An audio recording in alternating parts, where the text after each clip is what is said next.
सो इस बिल दे नाल बेशक सानू रद्द करन दे नाल पंजाब सरकार दा कोई बहुता ज़्यादा फायदा नहीं होया।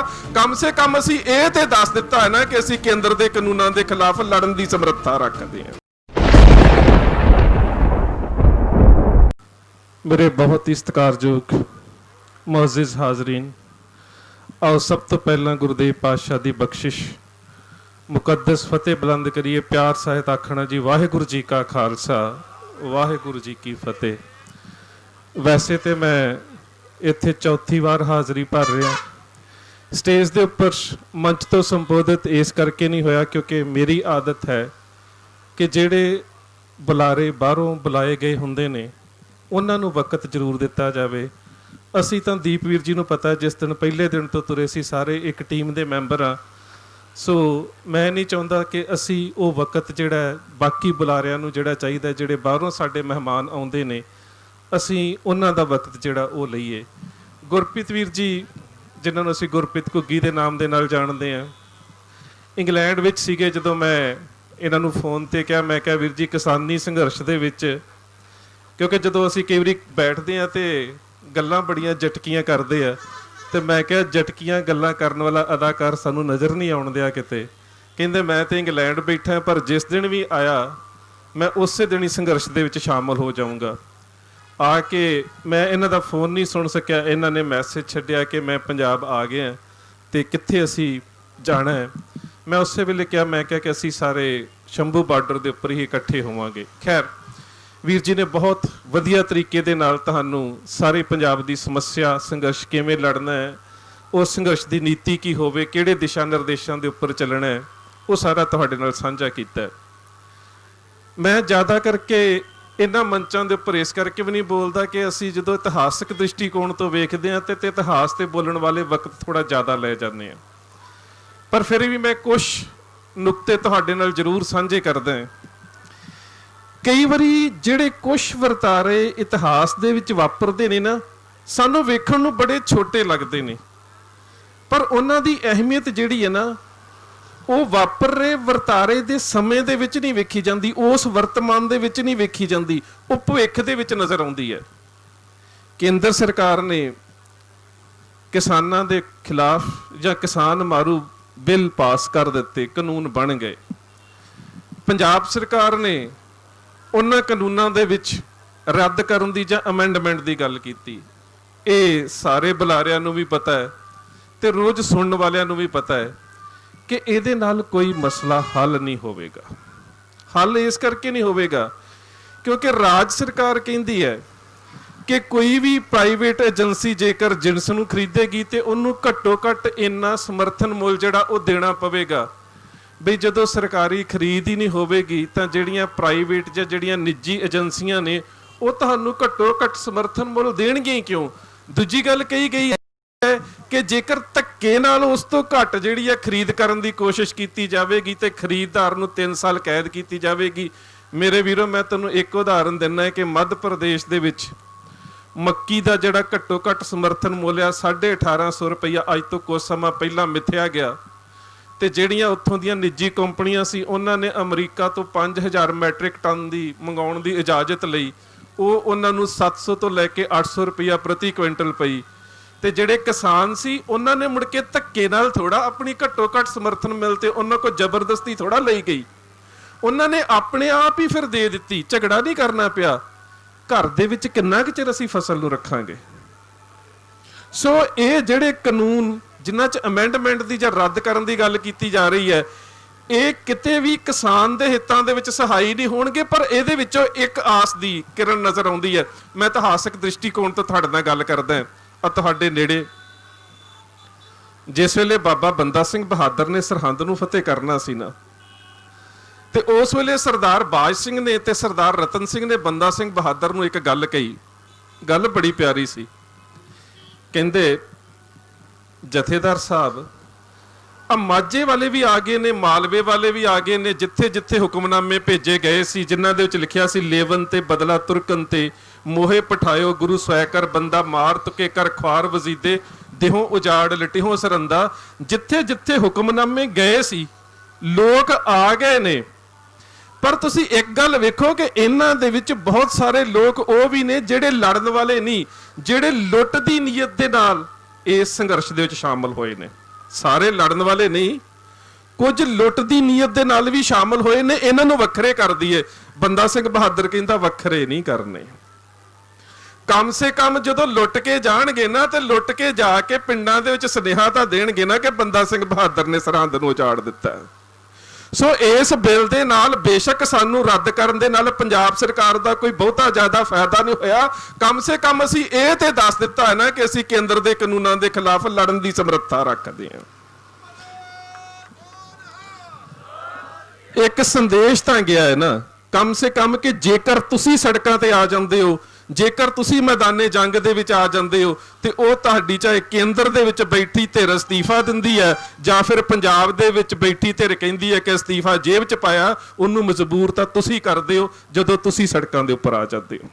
दूसरी गल, ये जिहड़े संघर्ष किसान दा संघर्ष, ये बिल्कुल मैनूं उस रूप दे विच इतिहास दी एक छोटी जी चिणग नज़र आउंदा है जदों मुखलिस खान दा बाज 6वें पातशाह दे कोल सी, ते साडे वर्गे ਜਿਹੜੇ ਹੁਣ ਵੀ ਕਹਿੰਦੇ ਨੇ ਨਾ ਆ ਕੀ ਕਰਨਾ ਸ਼ੰਭੂ ਬਾਰਡਰ ਤੇ ਜਾ ਕੇ, ਆ ਦੀਪ ਬੈਠਾ ਹੈ 2-4 ਦਿਨਾਂ ਨੂੰ ਉੱਠ ਜਾਵੇਗਾ। ਤੇ 6ਵੇਂ ਪਾਤਸ਼ਾਹ ਨੂੰ ਵੀ ਸਾਡੇ ਵਰਗੇ ਢਿੱਲੀ ਜੀ ਕਿਸਮ ਦੇ ਸਿੱਖ ਪਤਾ ਕੀ ਕਹਿੰਦੇ ਸੀ, ਪਾਤਸ਼ਾਹ ਪੰਛੀ ਤਾਂ ਹੈਗਾ ਬਾਜ, ਬਾਜ ਤੋਂ ਕਾਹਦਾ ਲੜਨਾ, ਬਾਜ ਤਾਂ ਹੋਰ ਲੈ ਲਵਾਂਗੇ। ਤੇ ਪਾਤਸ਼ਾਹ ਨੇ ਪਤਾ ਕੀ ਕਿਹਾ ਸੀ, ਤਿੰਤੇ ਬਾਜ ਨਹੀਂ ਅਬ ਦੇਣਾ, ਅਬ ਤਾਜ ਰਾਜ ਤਿੰਤੇ ਸਭ ਲੈਣਾ। ਗੱਲ ਬਾਜ ਦੀ ਨਹੀਂ ਹੈ, ਨਿਸ਼ਾਨਾ ਤਾਜ ਤੇ ਰਾਜ ਦਾ ਹੈ। ਗੱਲ ਹੁਣ ਇੱਥੇ ਕੇਵਲ ਤੇ ਕੇਵਲ ਕਿਸਾਨੀ ਦੀ ਨਹੀਂ ਰਹਿ ਗਈ, ਗੱਲ ਇੱਥੇ ਖੁਦ ਮੁਖਤਿਆਰੀ ਦੀ ਹੈ। ਗੱਲ ਹੁਣ ਤੁਹਾਡੇ ਹੱਕਾਂ ਦੀ ਹੈ, ਗੱਲ ਤੁਹਾਡੀ ਹੋਂਦ ਦੀ ਹੈ, ਗੱਲ ਮੁਖਤਿਆਰੀ ਦੀ ਹੈ। ਹੁਣ ਤੁਸੀਂ ਕਿਸਾਨ ਦੇ ਇਸ ਮੁੱਦੇ ਵਿੱਚੋਂ ਪੰਜਾਬ ਦੀ ਆਨ ਤੇ ਸ਼ਾਨ ਵੇਖਣੀ ਹੈ। ਹੁਣ ਤੁਸੀਂ ਇਸ ਕਿਸਾਨੀ ਦੇ ਬਾਜ ਦੇ ਵਿੱਚੋਂ ਤਾਜ ਤੇ ਰਾਜ ਵੇਖਣਾ ਹੈ। ਹੁਣ ਤੁਸੀਂ ਖੁਦ ਮੁਖਤਿਆਰੀ ਦੇ ਵੱਲ ਤੁਰਨਾ ਹੈ। ਦੂਸਰੀ ਗੱਲ, ਲਾਲਚ ਦਿੱਤੇ ਜਾਣਗੇ।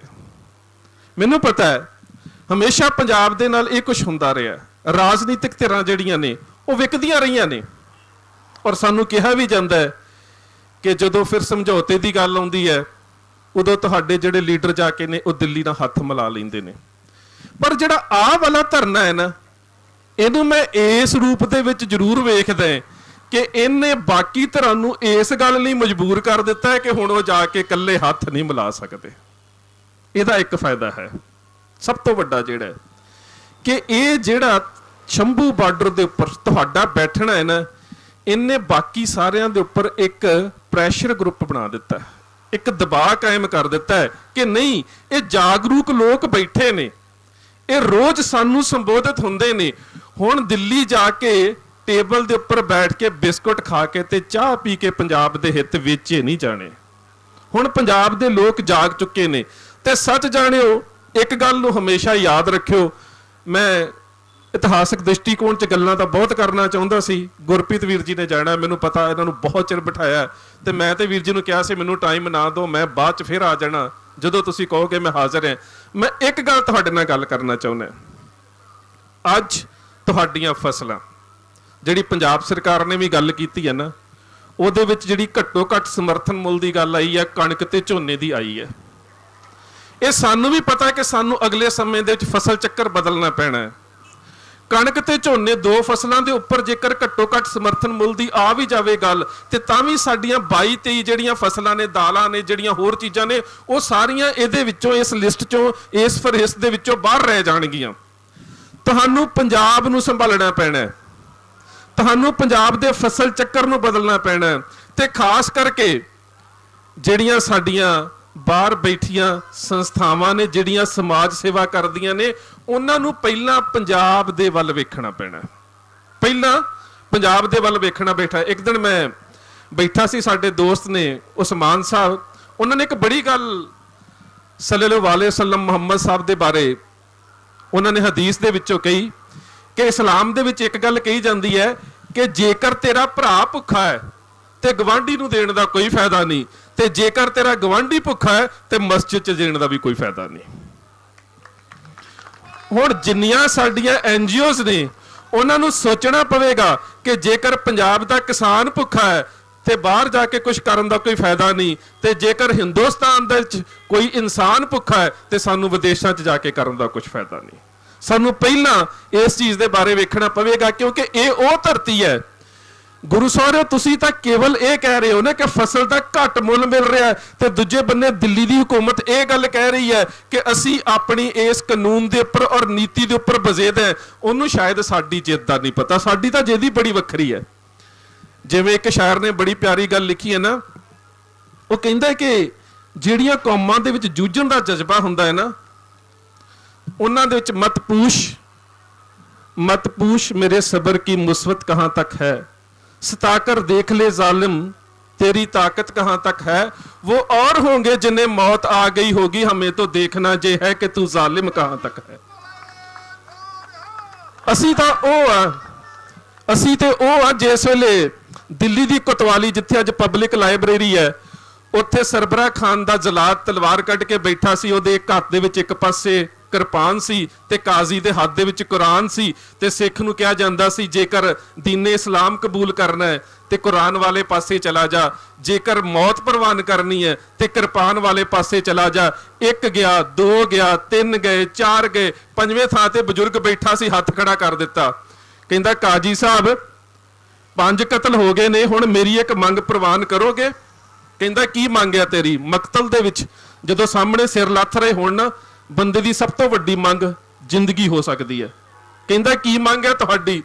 ਕਹਿੰਦਾ ਸਾਡੀ ਇਹ ਮੰਗ ਹੈ, ਮੈਂ ਮੋਦੀ ਸਾਹਿਬ ਨੂੰ ਦੱਸਣਾ ਚਾਹੁੰਦਾ ਕਿ ਅਸੀਂ ਕਿਹੜੀ ਮਿੱਟੀ ਦੇ ਬਣੇ ਹੋਏ ਆ। ਕਹਿੰਦਾ ਸਾਡੀ ਮੰਗ ਪਤਾ ਕੀ ਹੈ? ਕਹਿੰਦਾ ਬਾਰ-ਬਾਰ ਪੁੱਛ ਕੇ ਨਾ ਆਪਣਾ ਤੇ ਸਾਡਾ ਵਕਤ ਬਰਬਾਦ ਨਾ ਕਰੋ, ਮੈਂ ਸਾਰਿਆਂ ਦੀ ਗੱਲ ਕਹਿ ਦਿੰਦਾ ਕਿ ਸਾਰੇ ਕਿਰਪਾਨ ਵਾਲੇ ਪਾਸੇ ਜਾਣਾ। ਸਾਡੇ ਚੋਂ ਕਿਸੇ ਨੇ ਵੀ ਈਨ ਨਹੀਂ ਮੰਨਣੀ, ਅਸੀਂ ਸਾਰੇ ਕਿਰਪਾਨ ਵਾਲੇ ਪਾਸੇ ਜਾਣਾ, ਕਿਸੇ ਨੇ ਵੀ ਈਨ ਨਹੀਂ ਮੰਨਣੀ। ਤੇ ਗੁਰੂ ਸਵਾਰਿਓ ਅੱਜ ਤੁਹਾਡੀਆਂ ਫਸਲਾਂ ਦੇ ਉੱਪਰ, ਤੁਹਾਡੀਆਂ ਜਿਣਸਾਂ ਦੇ ਉੱਪਰ ਇਹਨਾਂ ਕਿਸਾਨ ਮਾਰੂ ਬਿੱਲਾਂ ਦੇ ਨਾਲ ਹਮਲਾ ਕੀਤਾ ਜਾ ਰਿਹਾ ਹੈ। ਅਸੀਂ ਇਸ ਮਿੱਟੀ ਦੇ ਪੁੱਤਰ ਹੈ, ਇਹਦੇ ਵਾਰਿਸ ਹੈ, ਤੇ ਇਹਦੇ ਵਾਰਸ ਜਿਹੜੇ ਨੇ ਨਾ ਉਹ ਸਿਰ ਦੇ ਕੇ ਆਪਣਾ ਫਰਜ਼ ਕਿਵੇਂ ਨਿਭਾਉਂਦੇ ਨੇ। ਅੱਜ ਜਿਸ ਵੇਲੇ ਅਹਿਮਦ ਸ਼ਾਹ ਅਬਦਾਲੀ ਨੇ ਘੱਲੂ ਘਾਰੇ ਦੇ ਵਿੱਚ ਸਿੱਖਾਂ ਦੇ ਹੱਥ ਵੇਖ ਲਏ ਕਿ ਸਰਦਾਰ ਚੜ੍ਹਤ ਸਿੰਘ ਕਿਵੇਂ ਲੜਦਾ ਹੈ, ਸਰਦਾਰ ਜੱਸਾ ਸਿੰਘ ਆਹਲੂਵਾਲੀਆ ਕਿਵੇਂ ਲੜਦਾ ਹੈ, ਸਰਦਾਰ ਜੱਸਾ ਸਿੰਘ ਰਾਮਗੜੀਆ ਕਿਵੇਂ ਲੜਦਾ ਹੈ, ਤੇ ਸਾਰੀ ਲੜਾਈ ਹਾਰਨ ਤੋਂ ਬਾਅਦ ਉਹ ਜਿਸ ਵੇਲੇ ਪਟਿਆਲੇ ਵਾਲੇ ਆਲਾ ਸਿੰਘ ਦੇ ਕੋਲ ਬੈਠਾ ਸੀ, 6 ਦਿਨ ਉਹਦੇ ਕੋਲ ਰਿਹਾ ਦੇਵੀਦਾਸਪੁਰੇ ਦੇ ਉੱਥੇ ਦੇਵੀਦਾਸਪੁਰ ਦੇ ਕਿਲੇ ਦੇ ਵਿੱਚ, ਤੇ ਫਿਰ ਨਾਨੂ ਸਿੰਘ ਗਰੇਵਾਲ ਵਕੀਲ ਨੂੰ ਭੇਜਿਆ, ਕਹਿੰਦਾ ਸਿੱਖਾਂ ਦੇ ਨਾਲ ਮੇਰੀ ਸੁਲਾਹ ਕਰਾ ਦੇ। ਸੁਲਾਹ ਦੇ ਵਿੱਚ ਵੇਖੋ ਕਿੱਡੀ ਵਧੀਆ ਗੱਲ ਹੈ। ਇੱਕ ਪਾਸੇ ਸਿਰਾਂ ਦੇ ਮੁੱਲ ਪੈ ਰਹੇ ਨੇ, ਇੱਕ ਪਾਸੇ ਫੜ ਕੇ ਮਾਰਿਆ ਜਾ ਰਿਹਾ ਹੈ, ਇੱਕ ਪਾਸੇ ਕਤਲ ਕੀਤਾ ਜਾ ਰਿਹਾ ਹੈ।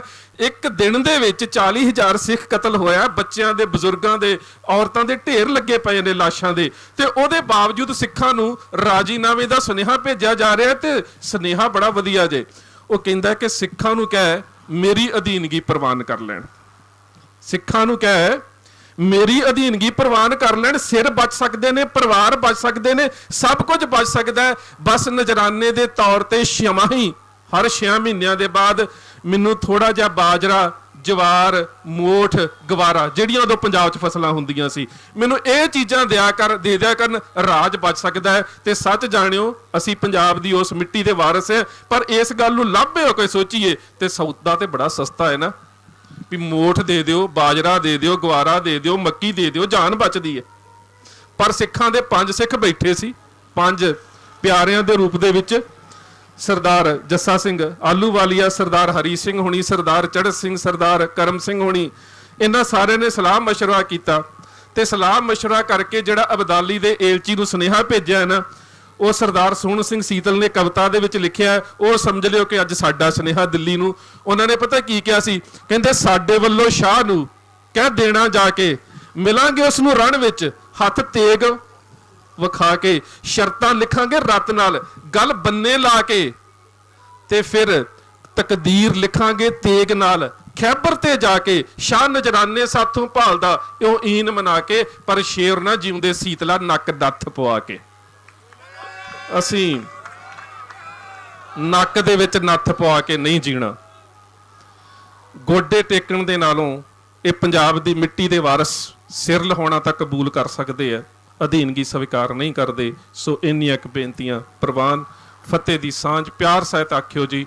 ਵਾਹਿਗੁਰੂ ਜੀ ਕਾ ਖਾਲਸਾ, ਵਾਹਿਗੁਰੂ ਜੀ ਕੀ ਫਤਿਹ। ਸਿੱਖ ਧਰਮ ਦੀ ਹਰ ਗਤੀਵਿਧੀ ਅਤੇ ਗੁਰਬਾਣੀ ਵਾਸਤੇ ਹੁਣੇ ਸਬਸਕ੍ਰਾਈਬ ਕਰੋ ਗੁਰਬਾਣੀ ਅਖੰਡ ਬਾਣੀ ਅਤੇ ਨੋਟੀਫਿਕੇਸ਼ਨਸ ਵਾਸਤੇ ਬੈਲ ਨੂੰ ਰਿੰਗ ਕਰੋ।